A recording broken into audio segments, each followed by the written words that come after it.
can. Says I'm live, so let's get this party started. Okay.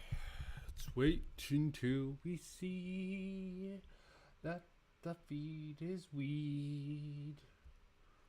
The event will start soon. Waiting on my own event. And there we go, I believe. Let's get this party started. Okay, 3, 2, 1. Let's start with this. Prepare yourself for Cree. At the old Jefferson Memorial. There you find a holotape sending you to Vault 112. I'm Really seriously quick not even run through. skipping out on detail here. These are the quest objectives as they're presented in-game. At Vault 112, you discover this vault experiment is a simulation, which you enter in order to save Liam. As it turns out, the man in control of this simulation is a complete fucking mustache-twirling cartoon villain who gets off on the suffering. Oh, isn't that just lovely? I like this description. Point 1 for Cree. That is a very nice way of putting this sadist. And for some reason he's taken the appearance of a young lady. Young lady. Quite ironic. Looks super sweet and innocent, but is really just a nasty old crotchety man. And pain of others, and for some reason he's taken on the appearance of a young girl. You can either use the failsafe to have all the residents killed permanently, thus putting them out of their eternal suffering, and leaving Braun to himself forever isolated in the simulation, or you could do his dirty work for him and cause pain and suffering towards residents before finally killing them all for Braun. Though this death is only temporary for them, it's something they've got to deal with over and over and over for all eternity. For whatever reason, Braun can't control the player, and once the player has done all of his tasks, he'll just let both the player and Liam go. Braun also gave Liam all the information he needed as well, for some reason.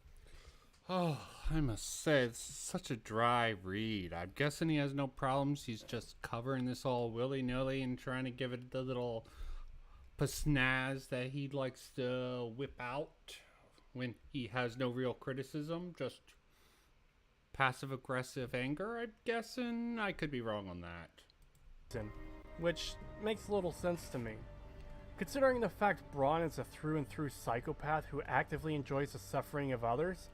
Okay, you're assuming something. I mean, it's a very good assessment, but it must be really boring. I wonder what he did the first few years. I wonder how long it took him in the simulation to actually get to this point. I could research it, but yeah, I'll agree with that assessment. Psychopath who enjoys the suffering of others. It comes off as a bit strange that he would just give Liam all the info he needs all willy-nilly. Oh, why not? Please tell me why not. Okay, why does he care? This is a brief, fecal time to live. Without asking for anything in return. And not only that, but giving Liam the correct information and not just intentionally misleading him for shits and giggles. And only when Liam decided to leave does Braun decide to ask him to start tormenting people. Okay. He seems to be finding a problem with this. I don't see it. He's trying to sort of say, why would Braun give false information? You can come back and kill him if you give him false information if he lets you out. So his two choices are not to let you out or to give you the correct information. That would be a lot more logical. And when Liam refuses, he gets turned into a dog. It's also a bit strange that both the player and Liam are excluded from the failsafe, but logic certainly isn't this game's strongest aspect. Oh, come on. Obviously, if they're outside of his control, they're in units. Don't just say shit without backing it up. You're just causing doubt and you're just poisoning the well with this. But logic certainly isn't this game's strongest aspect. I can say it all connive like, okay? That's the best you can, that's your best bit of criticism. Oh, this is just an analysis. Obviously, it's not criticism because this is not criticism. This is just passive aggressive sneering. from what I can tell about it. Thank God I'm not covering it in my main task. Aspect. Liam returns to Rivet City and recruits a gaggle of morons to Project Purity. Oh, really? Sorry. Gaggle of morons. The framing he puts out. These critics that they suggest aren't freaking critics. They're freaking insult comics posing as critical reviewers. I understand this is entertainment for people who hate Bethesda, but I don't know how anyone can actually really get any critical thing out of this. You have to hate Bethesda because he makes no real arguments in this. This is why I'm not going to be covering this. I'm going to be covering this one. And I might do a little bit of that. Should I continue with this? No viewers, so we'll give it a few more minutes. If you haven't cleared it out yet, your first task is to exterminate everything living inside. Then you're directed to do a few menial tasks, replacing some fuses, starting up the mainframe, and draining some pipes. During these tasks, Liam will either tell you he's proud of you if you deactivated the megaton bomb, or disappointed if you blew it up. It's quite strange that he isn't far more horrified by the prospect that his child killed all those people and nuked a town. The Fallout 3 is garbage point, I believe. I've been watching so many of them, they're moving in. My own Enclave, they start. This is really a boring video. 20 years ago, they did not take interest, only 5 minutes after restaffed.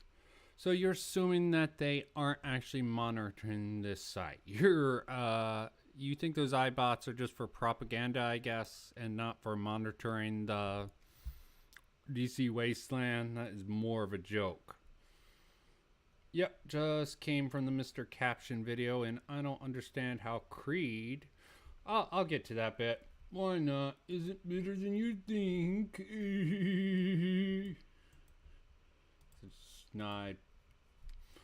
It's not as bad as Father E. That just is insult comic to the streams. 2 decades. But only now do they care. Colonel Autumn, rather than trying to negotiate or listen to care reason, about taking control instead of acts anything like that a can be total useful fucking to them. gormless mong, murders a random woman to show he means business, and makes the entire situation worse, because apparently he spends all his free time getting into headbutting matches with a fucking bowling ball. Citation needed for that. No, never mind. This is trash. Creetosis is trash. Prove me wrong.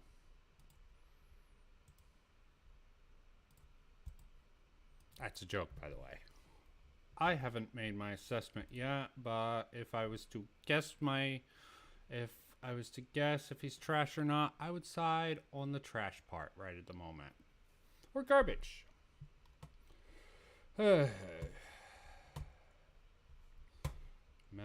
Mouse, hate your face. Okay, I'll come back to you. There's one point when I get down on the good old video. So if there's any the second set covers the entire video from beginning to end. So if there's any particular point you're looking for a response to, it should be there. Finally, the last set of time codes is for the music being used, since people ask about the background music. Okay. Here, in 20, I had issues with my own video. Yes. Between that and the suggestion... Yes, you should have. See, he had... Wait. I missed out on something. I'm gonna have to start. Okay. I'm gonna take this away. This is what I want to cover again. Are the most important points John makes in the overall video. This is essentially the core of his defense for Fallout 3. The second set covers the entire video from beginning to end, so if there's any particular point you're looking for a response to, it should be there. Finally, the last set of time codes is for the music being used, since people ask about the background music. In 2019, I first made a response to Many a True Nerd's video. Okay, here's the point that's important then I'll jump ahead. I'll actually get to some points along the video. Let's see. He made a video already responding to many of True Nerd's video. Fallout 3 is better than you think. This was made when I was still fairly new to YouTube, as someone actually making videos, and admittedly, I didn't handle it as well as I could have. My arguments were clumsily constructed, I threw out unnecessary insults, and generally, the video... Are you saying you don't throw out unnecessary insults anymore? I do not want to imagine how bad your first video was if this is what remaking it turned out to be. But we'll just find out. Could have been a lot better. Despite being just under 2 years ago that video was uploaded, I feel I've improved considerably, to the point I'm in the process of remaking a couple of my other videos as well, because they don't meet my current standard either. I completed part 2 of the response in October of 2019, and received plenty of valid criticism in the comments. Criticism I took to heart, and much like the Fallout 4 analysis videos I'm remaking, I had issues with my own video. Between that and the suggestion of a friend, I decided to combine the two videos together and rework a couple arguments, which I uploaded in April of 2020. Admittedly, I should have... Okay, he really goes over this process. I guess it's understandable. Yeah, not a great impression, but this beginning isn't a great impression either. I would have actually kept it shorter and kept it at the end. Maybe, I don't know. I don't know how much hate he gets. I'm guessing a lot with all this. So... just remade the video that basically warrant a full response and deconstruction. Also, taking it down might have been seen as a win, but... Yes, I can tell that Creed here really wants to get the win. He hates to lose. No one wants to be a loser. I'm fine with losing if I have a bad argument. I sparred with him in the comments section for a bit. He has a head as hard as a rock and pretty much indirectly insulted me or the things I was saying. No reason to really get into that now. Might work it into my video, I might not. Really hard. I should probably save it for the end if I want to work it in. Should just go directly for the heart. I've actually decided to actually take on both Matt Enns or John, whatever these people want to call him, and his argument at certain points where I think they sort of strawman his point because he does not actually explain him. John or Matt Enns, Many True Nerds, does not make some... He makes some really quick points and moves on, and I think that is pretty much a failure in his defense. Fallout is better than you think. The title is also sort of a failure. You're assuming people think Fallout 3 is not as good as it is. So that's sort of bad, and this title isn't much better, but understandable since it's a response to that video. Still, both are pretty mean-spirited, in theory. By the people who hate my video simply because it's critical of a popular game or popular YouTuber. Or 3. Remake the video. I fear I didn't play the clip of him saying it. We all make mistakes. The best thing is to recognize them, try to improve, and move on, which is what I'm doing here. My entire reasoning for making these responsive videos is because I genuinely believe there to be misinformation, fallacious arguments, and plenty of other issues with these videos.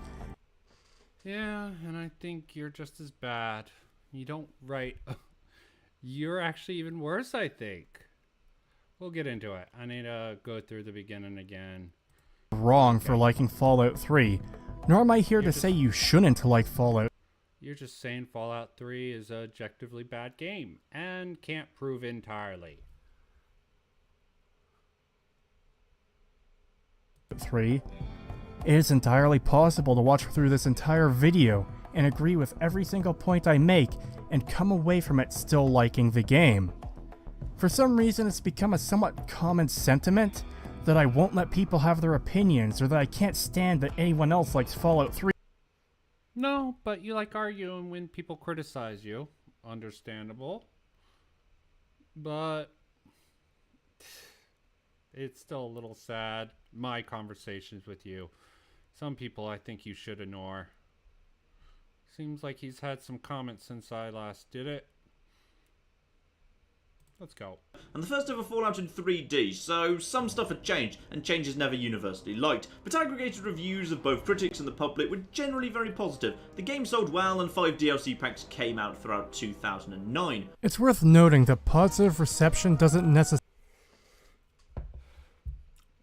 It's worth responding that positive reception doesn't mean jack shit, and your comments on that does not mean jack shit. You're trying to make a case that maybe Bethesda, yada yada yada, don't know, don't care. And as recently as 2013, I've said that I actually prefer Fallout 3. It was only years later, when I took a deeper look at both Fallout 3 and New Vegas, as well as watching some detailed critiques of them, that I had realized that not only was New Vegas a lot better than I had realized, but Fallout 3 was also worse.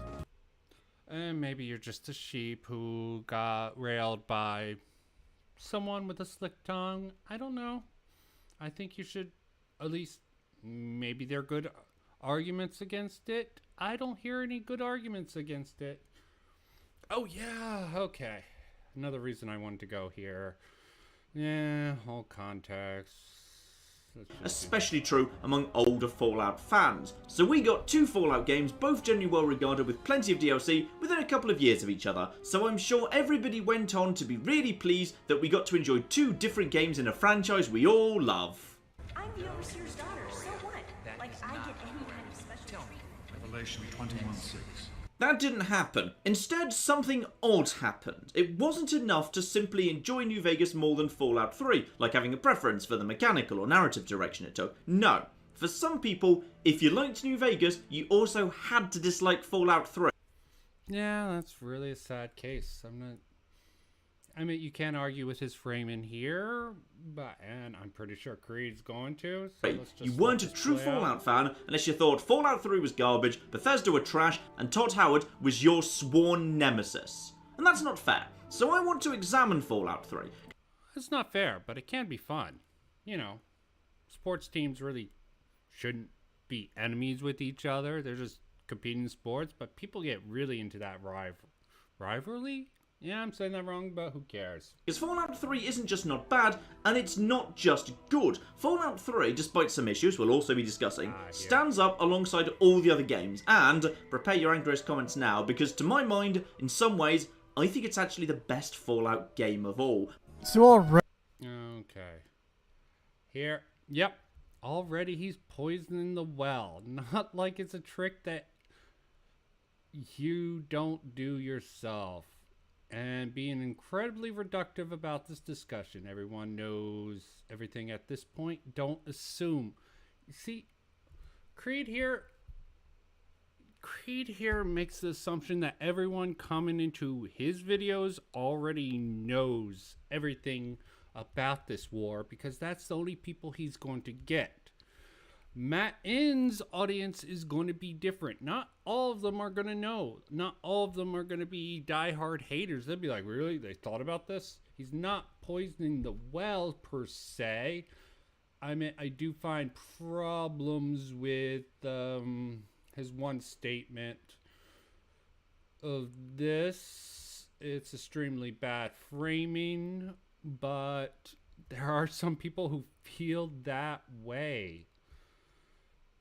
Okay, so all of this, incredibly bad faith to say he's poisoning the well when you do it to a extreme degree also. He's not even doing a response video and you're saying he's poisoning the well.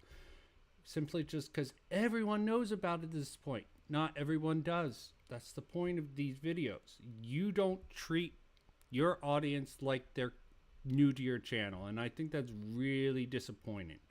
I mean, you do in some ways, but not in the ways that matter. Okay. Those developers very clearly had different design philosophies, resulting in 2 very different games. Yes, that is correct. I will agree with this assessment here. In an ideal world, this would have resulted in 2 really good games that were simply made differently. Unfortunately, that is not the case. Okay, he's poisoning the well here, and I forget the term for this. I'll have to look it up. A foregone conclusion, I think is what it's called.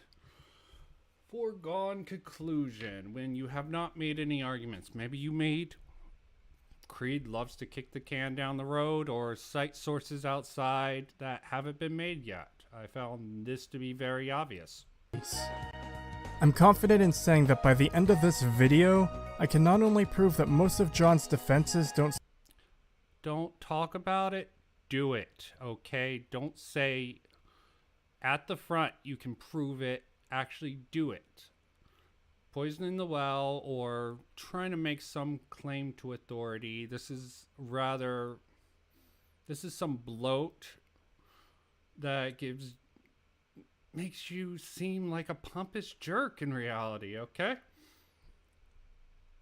But also, as far as writing plot, story, world building go, this game is a disaster. You should not say that up front. If you want to be honest, you should bring up the points of where the writing the plot is wrong, point out those plots, and then you say, because of this example here, ideally you would want at least more than one example to string together, but at least one example you can start. This is a bad example. And same goes for the world building. You have your example of bad world building. Even if you're wrong, you're saying this is my example. World building is a disaster. You don't say it at the start before you prove anything.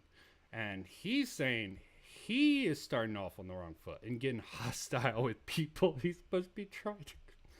Sorry, this is just so funny to me. Said Fallout. Okay, that's this. I said this before in the Fallout 4 response, and I'll say it here too. Statements like, "Prepare your best, angriest comments now," will only predispose the people. And saying that this game is a disaster and John Defenses doesn't help. You're doing the same thing as him, but you're doing it with a little more hostility, I believe. You're doubling it up. He just spends one time on it. And you have at least insulted the game that you have not established deserving these insults right now. I'm not saying that you really soften this language up, I'm betting, and think that softening your language is a good way to do it, but no, just because you said you used to be too mean and now you're less mean doesn't mean you're not mean, just to a less degree, I guess. You're trying to convince against you, because you're acting as if the critics of Fallout 3 can't discuss things maturely. False framing. Maybe he's saying the critics of both Fallout 3... Sorry. Oh, yeah, okay. He's saying... Could be saying the critics of Fallout New Vegas also can't discuss things. The blade cuts both ways, however, because this statement could just as easily be applied to massive fans of Fallout 3, who are also very critical of New Vegas. Yes. It should go without saying at this point. It's gonna have zealots, okay. Can agree with That this. any fandom on the internet is going to have its zealots on all sides of the discussion. Why poison the discussion from the outset? I don't know. You tell me why you're poisoning the discussion by simply stating before presenting the evidence that Fallout 3 is, go back, a disaster. Okay, not everyone's going to feel that way. So you're already poisoning the well with that. You're signaling to your tribe that Fallout 3, so join in on me in this video's why I bash this person who praises Fallout 3. That's what you're signaling. By focusing on an extreme minority and acting as if critics of Fallout 3 are unreasonable. Yes, he prefaces the statement that some people said you had to hate Fallout 3 if you love New Vegas. But that ends up... No, it's not a really weak shield from criticism. That is a fact. If there's one person who says, or at least implies this, which there are some people who do imply this, could be a falsity. It's gonna draw the minority, okay, blah blah blah, more level-headed. discussing. Why waste your time drawing? He's really just hammering home things that don't need to be said. He's making a, I'm sure I said this before, he's making a mountain out of a molehill. Okay, let's listen. What John is essentially saying here is that Fallout 3 does some things better than any of the other games. As a statement, I can't do much with it until it's qualified. I absolutely agree. The reference is proven, specific wording, the phrasing makes The it sound specific like he's wording saying of the phrase makes it sound like he's saying it's the best Fallout game. I don't agree with that. He does give it some points in one area, which I'll go halfway in with him. To the criticism, because it's not entirely easy to get people to pin down exactly why they think Fallout 3 is bad. Now, Okay, I must say this about John here. He's really not saying much in the beginning. Okay, maybe that's why Creed is looking too hard into this, because he's just pretty much not saying much. He's just establishing the discourse online as he sees it. He's not seeing it as false framing or poisoning the well of anything. I might be giving him too much faith, but full length. Okay, here's the part I want to. I've watched feature-length videos and read forum posts the length of academic essays ahead of making this video. That's a bit of a strange comment. See, Creed, why he keeps on calling things strange or weird or odd? I'm not understanding this. I mean, yes, it's definitely poisoning the well, saying, I don't understand what you're saying. Maybe there's some context behind it that you're trying to cut up. There's plenty of discussions and videos for why people think it's a bad game. There's plenty of arguments to support the claim. I realize John's video is apparently a response to H Bomber Guy's Fallout 3 video, but there's Mr. Caption's videos. Yeah, so far, through most of the second part, not impressed. Have my video half written out for that. I might end up just cutting it at the second part and continuing later. It's hard to say what to do with Mr. Caption, but it's really not that great as a solid piece of criticism. Yes, he gives his opinions real well in an entertaining manner, but it's not a great overall critique, so to speak. There's the blistering stupidity of Fallout, which is blisteringly stupid and would turn off any Fallout 3 fan from reading it. Just the title, The Blistering Stupidity of Fallout 3. It's the most atrocious article written like it's a 5-year-old insult in Fallout 3. If you want to talk about bad faith framing, that article is just painful to get through. It just states stupid people, stupid things, yada yada yada. There really is not something you should reference. Okay, maybe after like the third page, which I got to, there are some good points, and there probably are good points on it, but it's just so stupidly written, blisteringly stupid. Okay. Fallout 3, and so forth. Point is, there's plenty of references for why people say Fallout 3 is bad. Hell, you just admitted yourself that you watched plenty of videos and read massive forum posts on it. Are you telling me that through all that, figure out why? The problem is that at large... Okay, he's trying to establish either John is a liar or he is stupid. Okay? He's trying to say, and he's really cutting off his point. will revolve around a few really big or really obvious things. Stuff on the surface that is really noticeable. Jar Jar Binks is annoying. It makes no sense that Daenerys slaughtered women and children in Season 8 of Game of Thrones, and so forth. When you start getting into hours-long videos, though, they often go into far more detail, and there's far more issues beneath the surface. Okay, those examples. The Jar Jar Binks is annoying is just sort of a stupid example in general. That's very opinionated. This Daenerys slaughtering women and children 8, I'm sure there's more solid argumentations for why that is the case. So you're making a link between the Fallout criticism and Game of Thrones season 8. That is really false framing. I mean, you're not directly saying it, but you're connecting something that has not been established to something that is well thought out amongst the internet, and everyone with half a brain who's not a child will find Jar Jar Binks annoying because Jar Jar Binks was stupidly designed to be appealing to kids and really annoys a lot of people who aren't kids. Kids love Jar Jar Binks. I think that was the point. He didn't realize how bad it would go with adults, though. George Lucas, that is. This is the case with Fallout 3. There's a few big issues that most people focus on: the general lack of choice, super mutants on the East Coast, Brotherhood being out of character, and so forth. And all of those points, let me see, general lack of choice, I just really can't do anything with that criticism. Okay, that's the one I have not attempted to tackle because that's a subjective point. What is enough choices to be enough choices?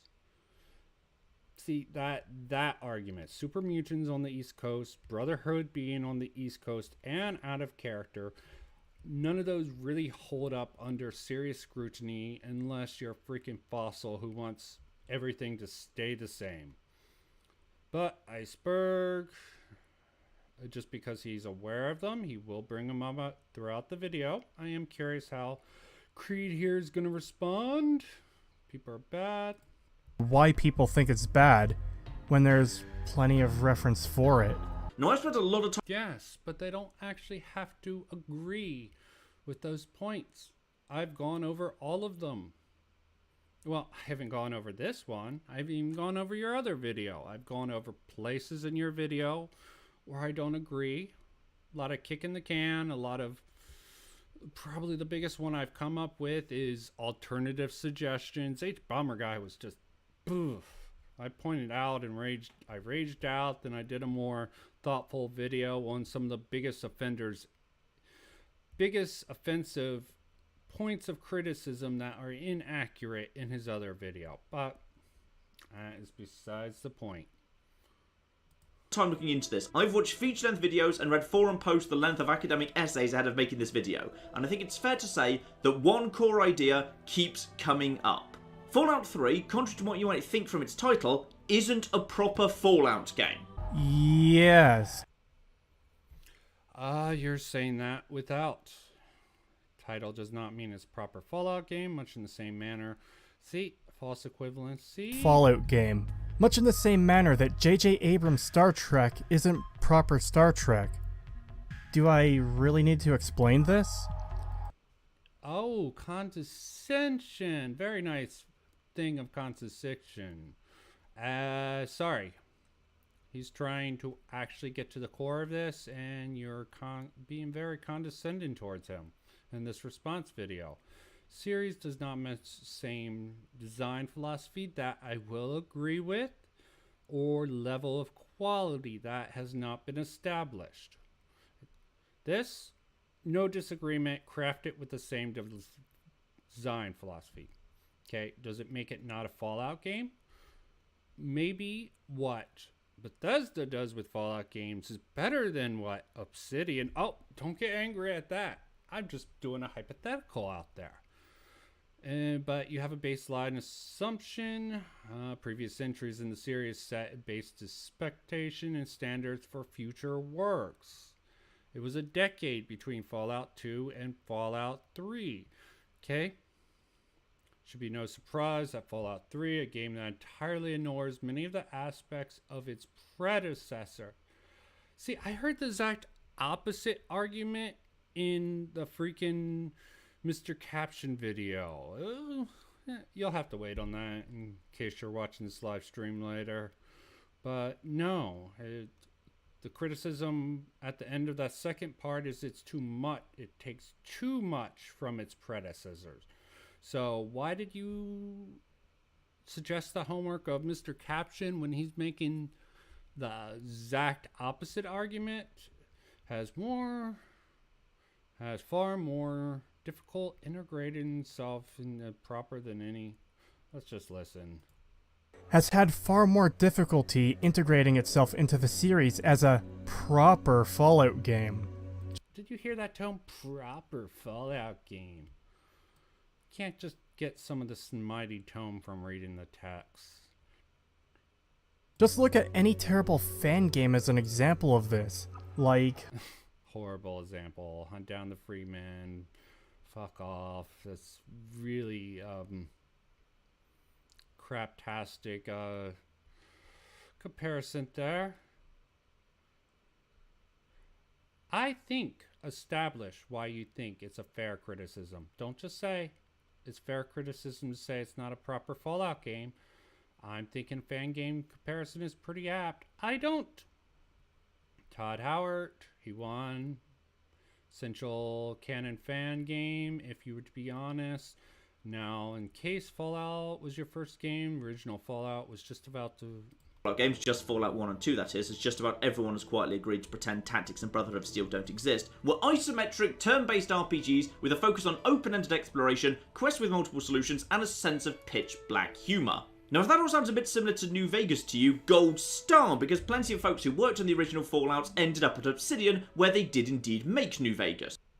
Okay, and those points are probably, in fact, a pretty good starting point for pinning down the issues people have with Fallout 3. Why not just refer to all the forum posts and videos you've... What the hell?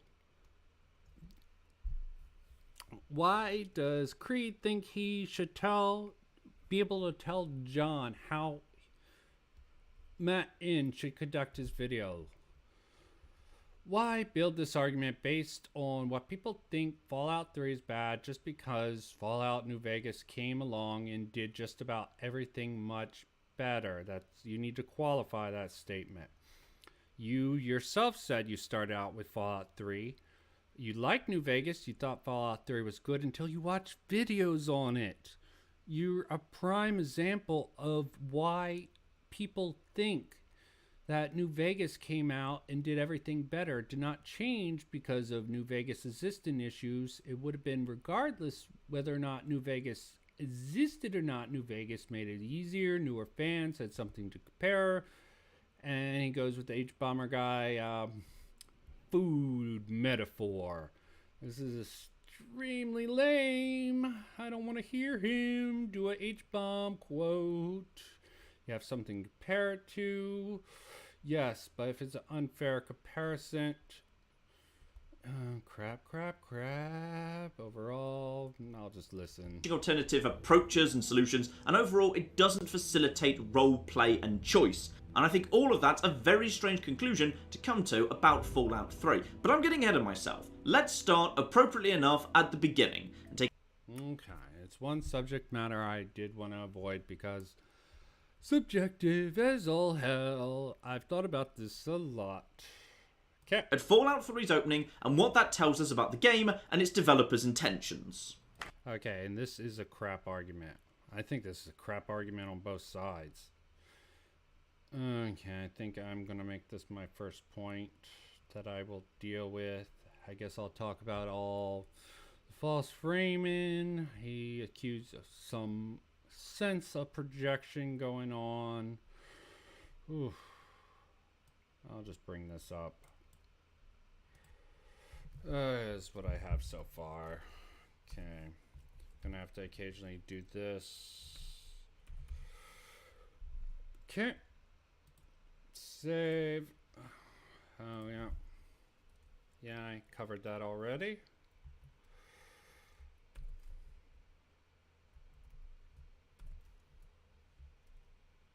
Seemingly projection. Projection. I think that's how that's spelled. I'll elaborate on that some more, but I want to take some notes. Happy birthday. So welcome to Growing Up Fast, the first area and mini-quest of Fallout 4, and thus its equivalent in Fallout 1 was a menu, let's admit that. No, there isn't really an equivalent in Fallout 1. The whole first section, done in menu, tag skill, name all done in the menu. On the other hand, stretches out character build in the baby section, you feel accomplished much. So you're praising Fallout 1 for just being expedient. Okay, that's fine. Oh, here. Because what the devs choose to tutorialize first shows us what they think the core gameplay elements are. This is a little bullshit. Cole may exist, not true. He states this as though it's fact. And Yeah. Many games do tutorialize. Important element isn't rules set in stone. No shit. He's saying. Okay. Maybe he knows more about devs or the dev team than we do.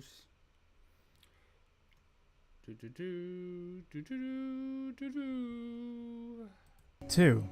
Take Breath of Fire's favorite games. It's a turn-based RPG, so much of the game's content will be fighting enemies in battle. I don't know what any of this has to do with anything.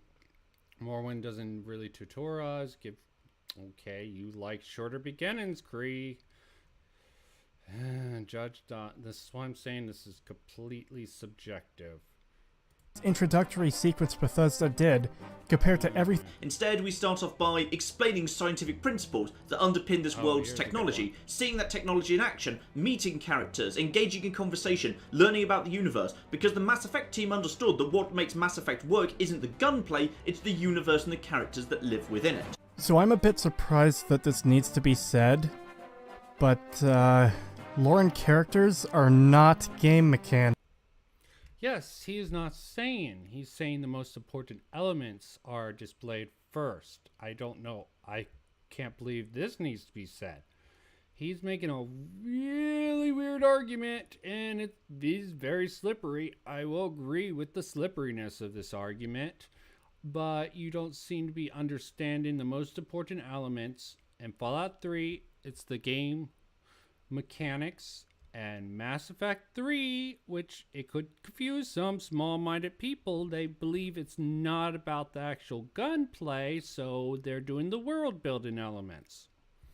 Simple as that. That's pretty much...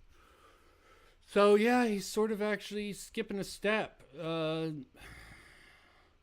He really is. This is wrong the more I think about it. Mass Effect 1, slow to the gameplay. You have the intro scene for Fallout 3 and the birthing process. He sort of skipped over that. So yeah, this is a bad Matt in, but you're not actually arguing the right thing. Okay, when I look at it, this is false. You're both idiots. Sorry. You're both sort of conflating different things. Yours are probably out of ignorance. Who knows what his is, but this has nothing to do with what's said. Okay. Your 10th birthday party, and you have to deal with a bully trying to steal your sweet roll, and yes indeed, it's a recurring Bethesda joke dating back to 1994, but how it's handled here is very, very interesting. You see, in both Daggerfall and Morrowind, the same... Okay, he said very, very interesting. This is a personal preference. Okay. I'm curious how Cree is going to take this. With bullies stealing your sweet roll, except that destroy it so he can't have it at all, or hand it over and then go and get friends to beat him. Changed. Now you can refuse to comply, and when he attacks, run to get. Approximation of gather. So this is a pretty dishonest manipulation of the scenario. No, it's not dishonest. I mean, you're framing. This is just such a weird defense or criticism of this. You're saying Officer Gomez jumps in to save you regardless of what you do. Running to him does not. He's missing the point. He's missing the woods for the trees. Okay, yes. That's his job, the officers, to keep peace and order. He will save you. He will save you sooner if you run to him. If you run further away, he'll take longer to save you. Script, otherwise, just... See, dishonest framing of the events in the game. He says he thinks it's interesting. You're not actually, you're calling it dishonest framing. But much of the information he presents is handled in this way, where he's essentially looking to give the game extra credit, where he's... No, not everyone is trying to make solid points. There's a lot of opinion in Matt N's video. Okay? Don't take it as a critical analysis. This is more his Fallout is better than you think is an argument to try to convince people to play it who's been on the fence about it. That's the purpose of his video. Purpose of your video seems to be to completely make him look like a shithead, liar, master tactician with words. Yes, he's incorrect a lot in this video, but you're making him look like a little sneak. He's overly generous in describing how things work to the benefit of Fallout 3. Of course he would. This is a very light framing. Okay? It's worth pointing out. It's worth pointing out that it's generous in describing how things. This will only get worse, and your framing is making it like he's doing some wrong thing by trying to defend Fallout 3. And I have to wonder your motives on that. Apparently his motives, obvious. He wants people to think more positively about Fallout 3. Okay? He gets things wrong in it. What do you want to do? You want people to think worse of him and Fallout 3 both. So you're doing double duty with this video. This will only get worse as the video progresses. Or you can spit on it so he doesn't want it, a fair approximation for the middle option, but option 1 is missing. You can't punch Butch. Violence is not an option yet. The first tutorial is about how you handle conversations and how to avoid or resolve conflict. Yeah, he's overcomplicating this. It's just about the options you have. It's not about fighting isn't an option. I mean, there's very few times when fighting is not an option in this game. It's just, he is being overly generous here. There's no, agree, I should skip. I'll have to cover this more in detail later. No checks. No skill checks, no alternatives, just kill the rats or run past the rats if you don't feel like killing the rats. Yes, your point. The whole idea is that you're thrown out into the world to complete this highly important mission. What skill checks are there to have? Please don't send me? Then the game... He goes with some of the most lamest. Please don't send me. He's making it sound... I don't know if he realizes how stupid this is making him sound. Please don't send me. The game doesn't happen. There's a lot of points where you can say that in Fallout 3. If they don't force you, they don't chase you out, then the game doesn't happen. Are you supposed to... He's trying to make it like this is stupid. And that's not what he's saying. If you don't feel like killing the rats. Yes, your point. The whole idea is that you're thrown out into the world to complete this high... What is the criticism here? He's not making a criticism. He's making a point. I don't think he's making...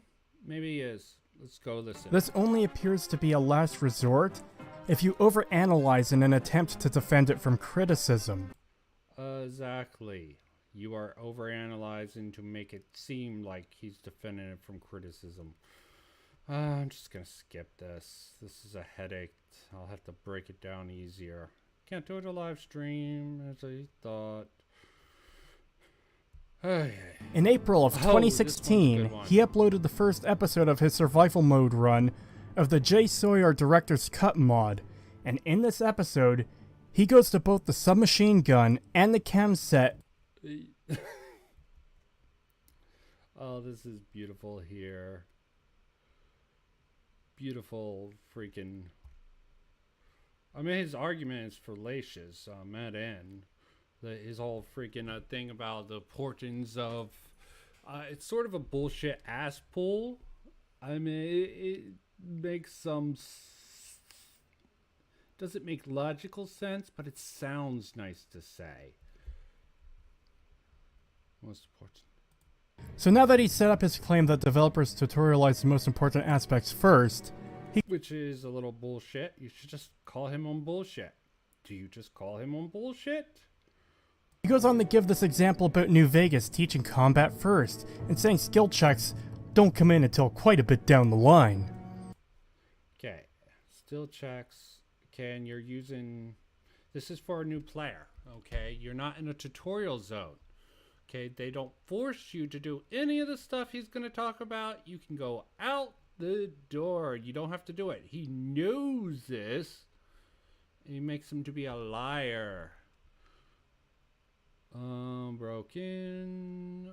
I actually have full on actual proof he knows them, but it's not.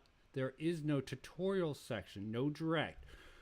Doc Mitch, the only thing he does is recommend you to go to Sunny Smiles to learn to shoot.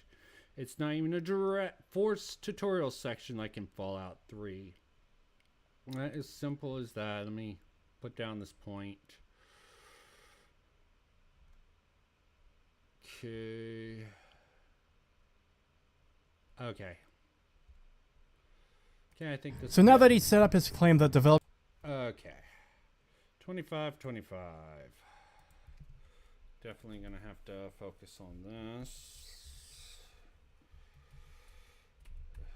This is an 8-hour video. I have to pick my points. My points will be some of his more worse. I might even cuck out. developers tutorialize the most Okay, important aspects done with first. this whole He goes thing. on to give this example about New Vegas teaching combat first, and saying skill tutorial? What freedom do you have? It should go without saying that this tutorial section is highly limited. And it gets even better in Escape that offers you a gun. You can decline it and insist that she keeps it, which goes on to have consequences down the line, not just for you, but for her in the interrogation scene, where she'd normally need to be rescued, and that just strikes me as a really lovely story touch. And I tried to think of another example of it anywhere in the entire Fallout franchise, where if you decline a reward or a gift, the game reflects that by showing the character going on to utilise what you yourself declined, and I genuinely can't think of one. Yeah. Okay. This is a good point Matt N brings up. How does Cree counter That is a this? cool idea. It's too bad it was relegated to a tutorial sequence.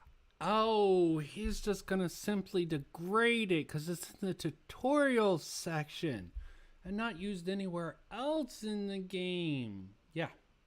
Okay. Why don't you bring up a comparison of this at all in any of your comparisons? Equipment, Where NPCs will run to the nearest weapon in the world space, pick it up, and attack. I mean actual checks in the background for characters in the world to see what they have available and putting them in situations where they could use them. Also, this is a minor point, but Amada doesn't need to be saved. John even acknowledges this shortly when he references sneaking by. Okay, then why you bring it up? Okay, it's a world building element that is cool and he put it on. You just have to degrade him. That's the way it comes off. Sorry, you have to find any point you can use against him to nail him down. Be open with the lockpick skill, or you can steal the key from his bedroom, or you can threaten to badly hurt a martyr if he doesn't comply and give you access. Beyond that, it's clear. Explore thoroughly and you'll find alternative solutions, which again seems to be exactly what people claim that they want out of a Fallout game. It really bugs me how he gives some loose examples of It really bugs me that you keep on bringing up all these stupid points. You keep talking about your opinion on this. I do the same, but you're trying to factually get and throw it in the face of critics as if they're stupid for not realizing these options are there. No. This is just stupidity on top of stupidity. What did I expect? I don't even know how I'm going to go over this video. What did I say? over 2 years after this Fallout 3 defense video was released, where he gives examples of perps, and runs that straight into a snide comment about people wanting choice and consequence, showing he fundamentally misunderstands what the criticism is. How about your faithful canine companion? Up to this point, there's been literally one perk in the entire franchise for the dog, in Fallout 3, to make him respawn. Okay, pulling from the other video to make your point in this video. Fine. I don't like it. Not really something worth using. Okay, Rad Roach. This whole beginning is very subjective. Also, it should be pretty easy to escape. This is a tutorial level. It's much more difficult to be a pacifist later on in the game, when you're required to kill super mutants for the scientists to enter Project Purity. I've seen people argue that you can still be a pacifist there, as you can just use a companion to kill the super mutants. But, realistically, that wouldn't really wash your hands of guilt. You expect to talk to the super mutants of this game? Okay. I know. Definitely. Let's just take a look through this. I ended here. I definitely am gonna talk about. It's odd. Let's just start here. Actually needs to know. I've also played New Vegas for years, and I've never needed to know where Trudy sleeps, or Easy Pete, or Billy Creel, or Jericho, or Lucy. Okay, he's gonna hammer this stupid point on. Yes, I know, stupid point from Matt, and gets a stupid comment from Creed. It's just stupid on top of stupid. That would be my general assessment of this video, at least as far as I've gotten.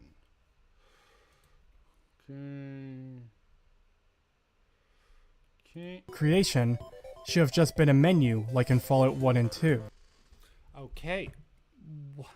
See, this is what I don't understand. Creation should have just been a menu like in Fallout 1 and 2. So you can pick your cat skills. The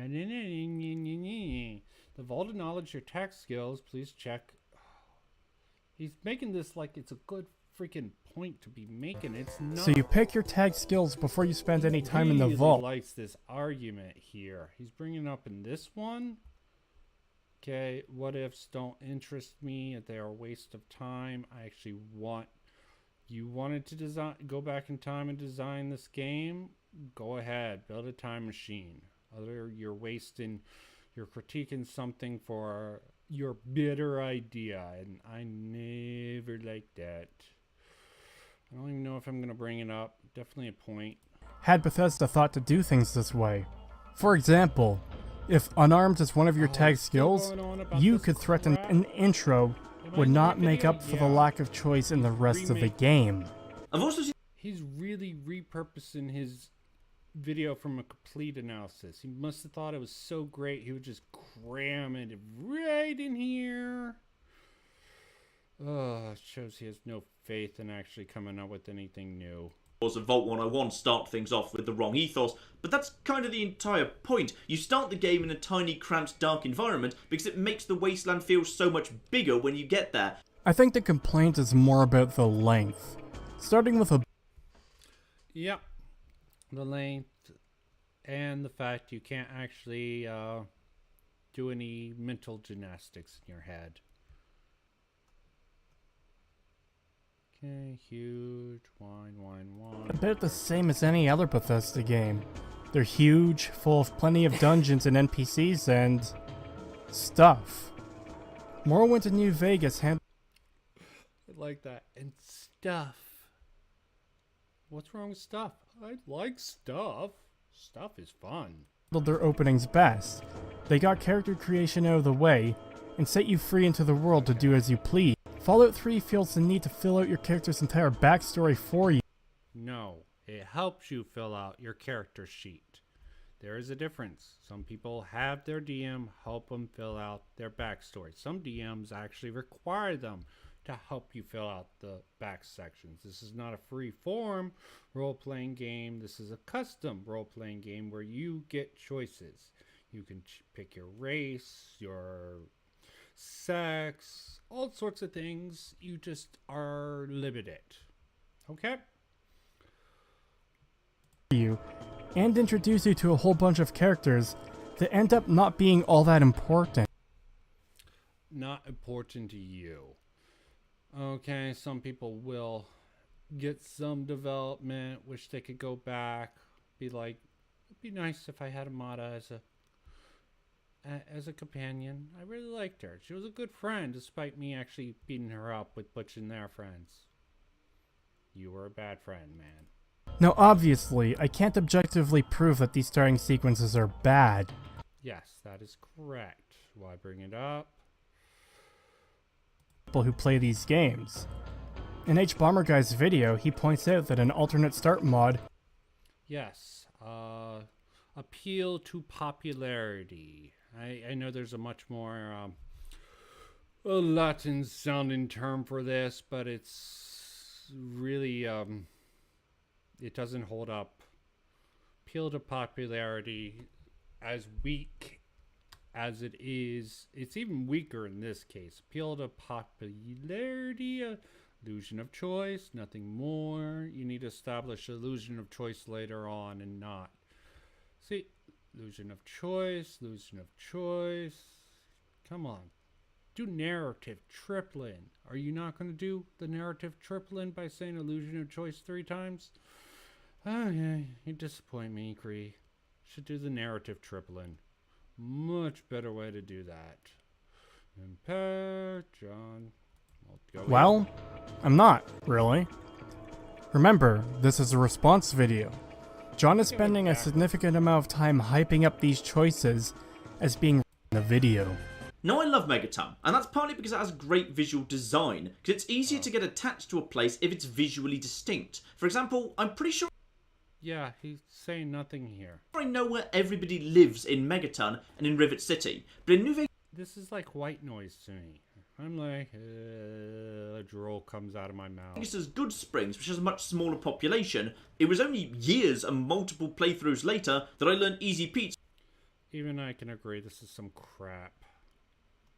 Okay, let me move on. This isn't meant to be a debunking of his argument either. It's simply pointing out that how well someone remembers where all the I absolutely agree. Various visual design. Visual design's always good, but not necessarily does. Sleep, sleep, sleep. Billy Joe, you're just eating up time. Good Springs is just a town made up of a group of houses. Yup, some crap from him Nat here. Again, this is entirely subjective, but I never cared about the comings or goings of Billy. Yep, agree. Don't care. Ah, here. There's nothing for him to do, and he holds no relevance in the world. He's not involved in any quests, he doesn't ever need to defend the town from any attacks, he doesn't hunt for food for the town, he doesn't trade anything. Yes, he's a bum who used to do stuff. Okay. Probably has enough caps to get by, or has other people. Doesn't he have that prostitute he gets caps off of? Who knows? He's a pimp. He's a pimp. Wow. Chicka chicka chee chow. Is meant to fill up the world and make it seem like people actually live there. Point is, John is trying to make it sound like Megaton having a distinctive design makes these characters more interesting. Is he? Is he really? I'm sorry, I sort of got white noise there. NPCs, really hate the bomb. Okay. Speaking of that, some people really bloody hate the bomb, by the way, because it's odd to build a town around a bomb. Odd is the understatement of. You're both idiots, okay? Sorry, odd is a horrible word. It's not logical to our modern sensibilities. The fucking millennium. It is. And he has to just hyperbolically throw. It's downright stupid, and that shows how limited a mental capacity that Creed is here. He's not stupid. He's just not thinking things through. It would not a word. He goes on properly. Yeah, he's either being dishonest or he's really not actually thinking this through. Okay. goes on several sentences just hammering home how stupid he thinks. Dead, do. Okay. They're all dead. End of story. Bombs that were dropped in World War II are still being found, and they're extremely fucking dangerous, because they can still go off and be just as deadly as they. Yes. Thank God you're not making the argument you can shoot this bomb. That is such a freaking false equivalency. I'm sorry, I'm using these random terms. That is so stupid to think you could shoot the bomb and it would go off. Someone would need to set it off, would have to know and have the skills to set it off. This is pointless. Prompt. Okay, you're bringing up a real life example of probably not a nuclear bomb. This is a nuclear bomb. You would not set that off. You would freaking just dismantle it because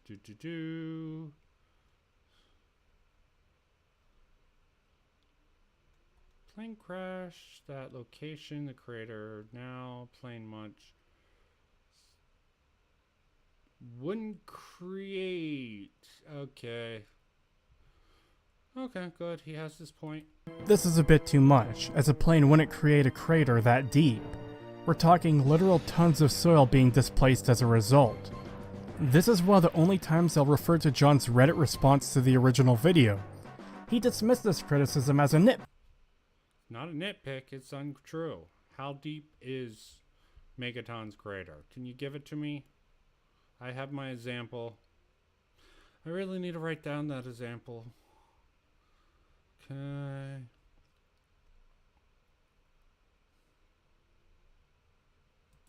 Creating the crater. Now already, this is a bit too much, as a plane. Let's go. Definitely something worth including since I already did a lame attempt.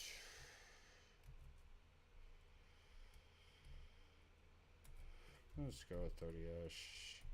I go with ishes, because ishes taste good-ish.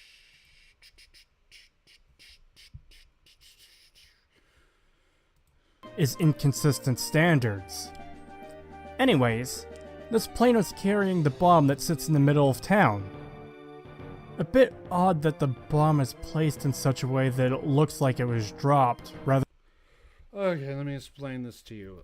The walls are created from salvaging a lot of crap from airport, if I'm remembering correctly. I believe I am. And they probably just dismantled the pieces of the plane and used that as some of the foundations and got some more.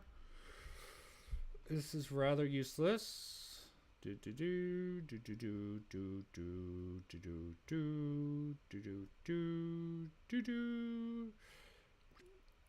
mean, this just... They scrapped the plane for parts, and they decided to go to an airport a few miles away to scrap it for parts too. And they spent months dragging all the metal from the airport to the location of Megaton to build the town. No, I did not misspeak. Most of the material used to build the town was already in one location. What he's leaving out is that the site was already used for freaking reconstruction.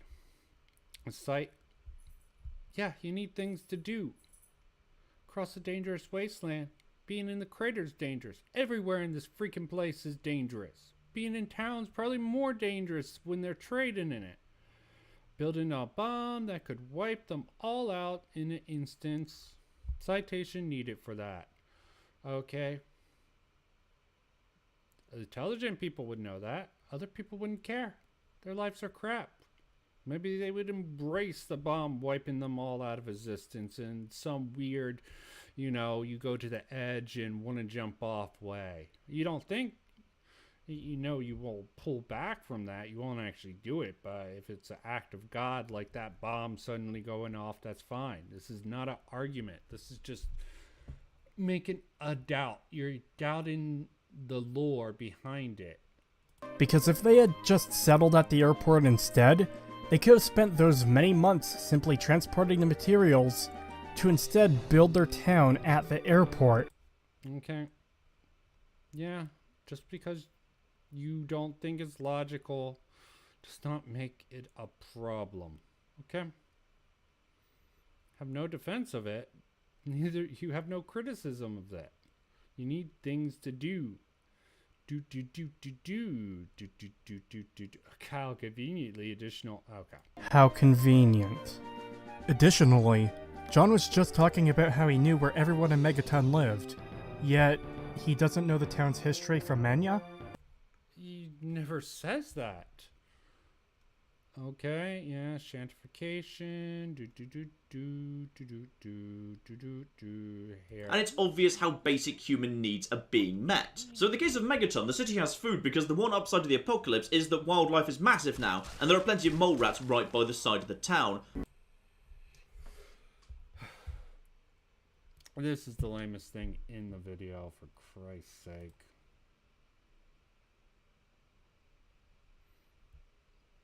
I shouldn't even have to mark this down. 103.42.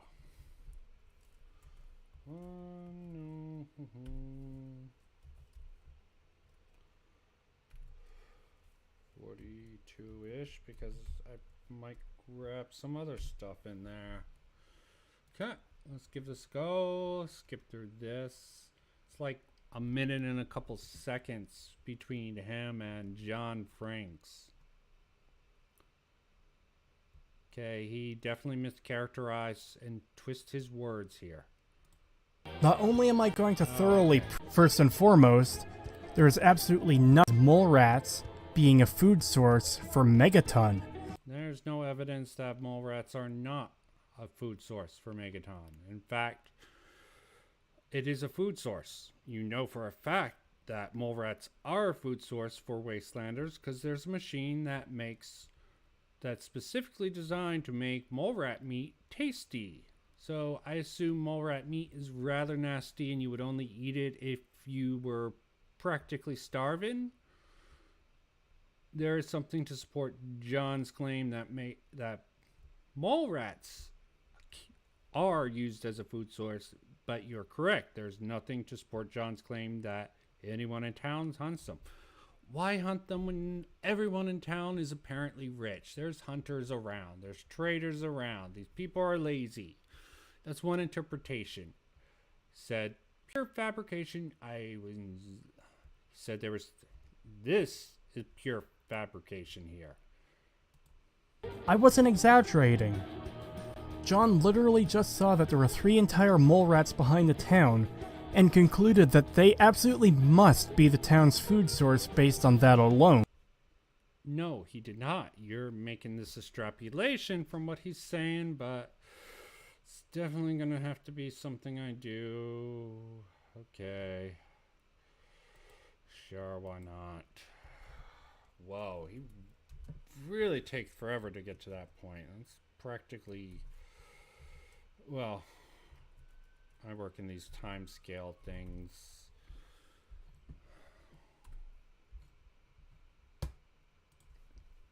Okay, disproved. No, you did not. You disproved a straw man, okay? No more food, I guess. Wait, there's more. I already do. He said when I commented, he's talked. I don't care about the pestilence. Just because you use them as food does not mean you don't want a repellent to stop them from eating any food storage or items that they might eat. Put another nail in the car it does nothing like that. Should have been picked clean. Scavenge dum. To be a small challenge for anyone going to the hollowed out rock. Yes, the mole rats aren't actually a challenge to fight, but it's actually an aspect of game design to have enemies guarding loot, and it's extremely doubtful their proximity to the hollowed out rock is pure coincidence. Furthermore, most hunter-gatherer societies in ancient times didn't have a fixed settlement, They moved around because animals migrate and naturally growing food gets... Okay, this is such a... He's citing history when this is a fictional apocalypse where the creatures are huge and they grow very fast because they're unnatural. Eat, hunt already. fairly rare wildlife for their food, they would soon run out of animals. Maybe that's why they just they buy animals from the hunters who go around, which is a provable fact. They might not be enough. Okay. He had watched numerous feature-length videos and read massive forum posts, so I find it a tad bit strange he doesn't reference Mr. Caption's video here. Maybe he didn't see it. I'm not entirely sure when it was. Point is, his videos were up for a few years, so maybe he did miss it. I'll give him the benefit of the doubt here. It's a very good point. All the plant life in the capital wasteland is dead. No, it's not. Take a look. Bush. Okay, it's not enough for humans to eat any vegetation, but you have any cows or whatever they're called, Brahmin in this, you do see them. You don't see anyone really using them as a meat source. That is correct. They're probably extremely hard to keep alive and raise. Okay. And I want to examine this initial journey in detail as it really demonstrates the level of care and craftsmanship that goes into Fallout 3's world design. Yeah, the world design for Fallout 3 is broken on nearly every please cite your sources. large tangent, but it's necessary in order to fully and additionally preemptively debunk responses in the comments. As the response to the mole rats as a food source is the one point I made in the original video that saw the biggest pushback from people who defend Fallout 3 or John. Furthermore, this will be greater support for my arguments and points. Let's get to it. All of the plant life in the capital wasteland is dead. They're either burned trees or dead grass. There's no fruits or vegetables growing. There's no... How do you assume it's dead grass? How dead grass? So you're saying new grass does not grow? I really want to know where people get this, that grass and those bushes aren't alive. They might be sickly and really tough. Okay. All the herbivores are all dead. No herbivores. Okay, nope. Already address this. Arlington. Because Bethesda did not take the time to make sense. That if you're basing off of Mr. Caption's video, then fuck off, okay? Seriously. Right denial or shifting of the goalposts, which basically results in them falling back to a few other arguments. Megaton gets its food from hunters and traders. Except, this isn't fully supported either. The hunters are a random encounter in the wasteland. Yeah, okay, I'm gonna have to mark. Megaton gets its food from... Okay. Let's see how stupid this argument is, like all his others.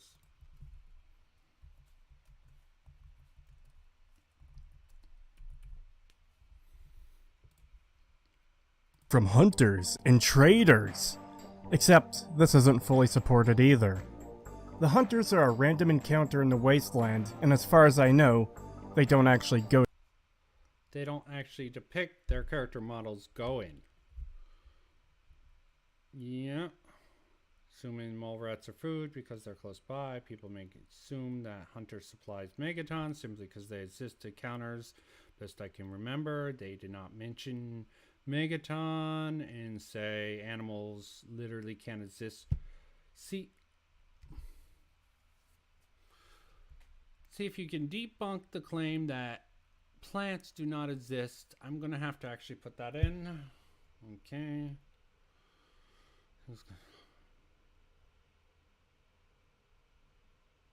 Literally can't exist?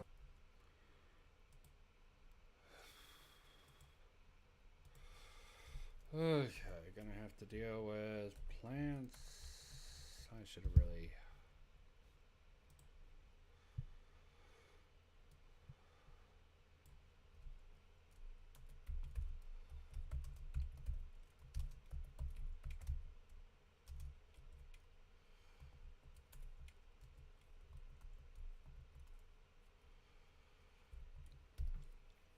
Okay, plants can exist, need evidence.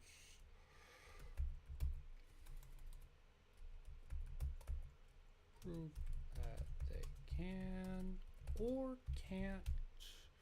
That's really what I want. Can't you, just because you say it, just because it's a Mr. Captions video, does not make it true. You're basing this argument off of something you're not proven to be true. Because plants don't exist, then there would be nothing for the hunters to hunt as a result. The only reason there's actually any animals in the Capital Wasteland is because it's a game that doesn't rely on consistent rules or world building to follow. Okay, going to Mauler. Leaving that there. This is roughly where I left off on Mauler. See, Mauler is extremely hard. His standards. So far, I've only found one freaking good point to criticize him on. Maybe two, but I think they're interconnected points. Kylo is asking for the map itself, not the memory of Poe seeing it. He makes that very clear. And thus needed the distant location to analyze whether that paid attention to what it was introducing. Moving on with the story, however, this is what helps turn Finn completely from the First Order, which is very interesting, isn't it? Does Finn have no idea what the First Order... Okay, covered that last time. That's some complete and utter crap. Why are you just offending my senses with that, Mauler? Why? Why are you putting me through the Last Jedi at the sight of Rian Johnson? Have some mercy on a man. I'm trying to avoid Last Jedi. I'm trying to find Steelmans for The Force Awakens. Okay. And I think it's just because the... Guys, I don't know. I immediately... Yeah. Ideas. Trauma. Let your cat live here. This, we have more BB-8 trauma. being thrown in thank for you. comic relief. Not gonna argue with that. I mean, it's not. It's just an added bonus. This issue plagues The Last Jedi. You have to consider the characters, the tone, and how the inject... Which means we are now at the point of tonal spaghetti. Though to clarify, one can feel any way about this clash as they wish. Yeah, I understand. This is a subjective point, but overall, it's not a good idea to clash with tonal whiplash. Perhaps you did jump from excitement to tension to horror to comedy to sorrow in seconds with ease, but the contradictions in how the characters deal with this scenario are undeniable, and the contrast is night and day in how the scene portrays the humor and the tragedy. However, it's not impossible to balance these things, even when it comes to adjacent pieces of dialogue. Plenty do. Many of these examples might be referred to as black comedies. Some of them make use of gallows humor in the direst of circumstances to keep the audience and the characters from Oh, stop treating everyone like a child, Mauler. We know this. Well, people should know black comedy. It's almost a crime if they don't. plummeting into melancholy despite the horrific circumstances. It reminds us that these people are human, and so even when facing death, you can find many writers and directors will use careful deliveries of dialogue to bring out humor where you might have thought it was completely inappropriate. It could be a comedy, or it could be to simply provide a reprieve from the sorrow. Alice Jardine. Picture a girl who just took a nose. Okay. Here's examples, folks. More examples. One day has a lot of writing techniques that are very relevant to tone. So let's take a very specific scene from... I really love at least this part of... Some parts of Buffy. Some aren't. But I need to skip this. Because examples do me no good. But I went too far. Of course I went too far. This I think is good. This means that the audience knows we're close to a resolution if only the communication were more open instead of aggressive, which is tied to the theme of the season. This means we are aware of an atmosphere that the characters are not. So Mauler does accept themes. He does not. He does. It's just whether or not something accomplished. What do you mean wrong? Well, they certainly haven't been right since Tara. We have to face it. You can't handle Tara being my girlfriend. It was bad before that, since you two went off to college and forgot about me. Just left me in the basement to Tara's your girlfriend? Bloody hell. It is a complicated balance, but then again, Joss Whedon always tries to juggle tone. Listen well, brother. I'm listening. Not always to his favor. Invaders create Avengers. People create... Ah, you're using Age of Ultron. Yes. Age of Ultron was a mistake in many different ways. Smaller people? Children! But I suppose I am saying there are elements that can soften the blow of combining inherently conflicting cues to an audience in a scene. Being that you stay true to character, you pace it out to not have one element overthrow the other, you leave enough emotional room for it to be appropriate rather than jarring, and you let the audience know that we're in a situation where a conflicting tonal element is expected. The reason it conflicts here is because Poe should not be cracking wise after the reaction he just had to the death of Tekka, betraying his character. Yeah, I will agree. It definitely seemed like it needed to be edited differently for this scene to work. Joke is spaced seconds away from two very morbid events that are rarely seen in this saga, and if used, they are typically very slow, allowing an absorption of the pain. This puts the pacing off. The tone never set a mood that jokes were incoming, that we would be able to relax and laugh, especially not while they were just trying to lift Vader's intro from episode 4, which is meant to say that this is a dark, malicious creature in a haunting introduction. Do you remember an ill-conceived, overt joke on either end of this moment? Commander, tear this ship apart until you found those plans and bring me the passengers. I want them. And I want some spaghetti for breakfast. Cold spaghetti. Alive. Finally, the audience holds no information that the characters don't also hold that would allow us to see it in a meta view. Of course, this specific joke could work. The construction of it is sound. We have the idea that when a hero and a villain meet, there's no official rule on who speaks first, and thus it could realistically be confusing and comical to point out. He's captured him, and he's like, who starts first, you or me? And I'm like, yeah, that's what I like.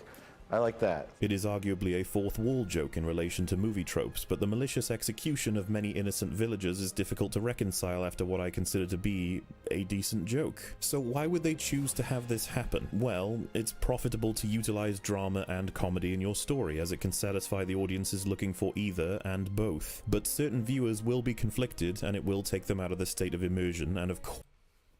Duh, obvious. Why is Mauler just going over the obvious? He just wants to cover all his bases, I guess. When someone's just stating obvious facts and not really given any criticism, there's not much I can do with it besides make my own comments. Of course, it wasn't originally in the script, which is a bit telling. So see, this is the problem with my first one. I actually just went throughout and made every comment that I thought I could make, no matter if it was a criticism of Mauler or not. I did my best in that video, guys, but frankly, I have one point in one video. I didn't cover his beginning section.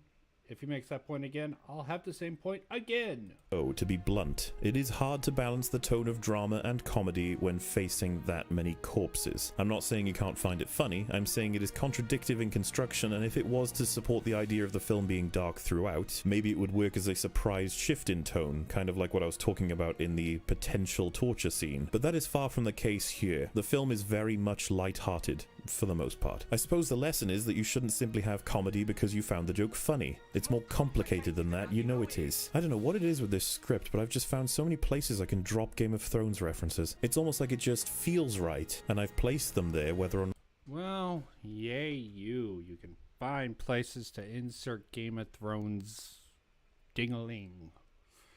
I am so happy. Did he make this before Game of Thrones turned into a piece of turned whatever it turned into. Good point. I'm wondering. Not they belong there. And maybe in the editing phase, I held on to them even though that wasn't necessarily the wise choice. We kind of start the movie here with a joke, and this was... Anyway, this scene also gave us the introduction to Captain Phasma, a visually impressive member of the Stormtrooper hierarchy. She is below Kylo in rank, yet she retains a significant level of power. She is played by Gwendolyn Christie, who made a name for herself on Game of Thrones, and it is a crying shame that we've already gotten through 25% of her screen time in The Force Awakens. I wish I was completely joking with that one. As much as it is a common complaint that Phasma lacks character, motivation, and she is generally confusing in terms of her purpose in the story, people will still find themselves asking, why does she exist at all? She is part of the First Order and a member of the dark side. She is a Boba Fett style character. She doesn't seem to understand why she's in the film either. Director, what is my motivation? To be female and look imposing, I think. Character, which means that she is not at the forefront of the action, but she certainly makes an impact. Okay, what impact exactly? Please do tell. It's a female impact. A defense for Captain Phasma is to apply the same criticism to other relatively well-known and selectively popular characters from the other trilogies. But how about we be very clear for a moment? Darth Maul killed Qui-Gon Jinn. Boba Fett captured Han Solo and took him to Jabba. Grievous's death ended the Separatist War, and it meant Palpatine had to relinquish his emergency power. Captain Phasma died. Unfortunately, she is a fourth wheel in the hierarchy of the First Order leadership, when 3 villains are already too many for the modern trilogy to develop. She is used to open a shield, which could have been done by any stormtrooper or even by Finn if the writing allowed it. Then she is put in a character fridge until she comes on screen to die. With careful editing, you could erase her scenes from the story. Oh, nice. She's put in the fridge. You know what? Only when you truly try to analyze something do you catch a reference like that. I think I'll start off mine next time with that. But with Mauler, sheesh. This is really hard to criticize him.